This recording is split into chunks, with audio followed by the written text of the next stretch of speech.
fairy tale.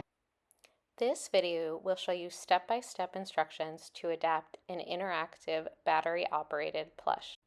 These battery-operated plush toys can be modified to be more easily activated by a larger accessible switch instead of a small button. If you haven't yet, cut the wire to leave about 6 inches from the input jack. Here's what you'll need: 1 input jack for each foot, a wire stripper, scissors, a seam ripper, needle and thread, and 4 wire connectors. Strip 1 inch of black insulation from the input jack, then strip both colored wires to expose 1/2 inch of copper on each one. The wires are usually red, white, or black. Locate the button on the foot of the plush. Use the seam ripper to cut open a 2-inch hole near the button. Find the button and pull out the 2 wires attached. If the wires from inside the toy are attached to each other, gently pull them apart. The next step is important.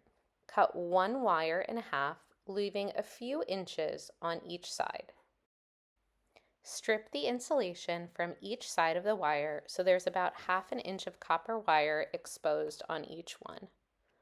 Twist the copper wire from the 2 sides together. Use the blue hinges to open the ports of the wire connector. Put the twisted toy wires into one side of the connector and put 1 wire from the input jack into the other side of the connector and close the ports. Cut the other toy wire and repeat the steps.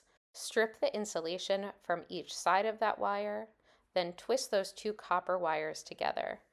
Put the twisted toy wire into one side of the wire connector and the other wire from the input jack into the other side of the connector. Here's what it should look like at this point. At this point, you can check that your switch works. Make sure you turn on your toy to test it. Have you heard the story about let's get to the next video? Now, let's move on.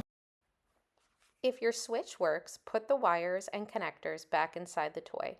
You can make a knot in the wire to help keep them from being pulled out. Sew the foot closed around the input jack, and your toy is ready for play.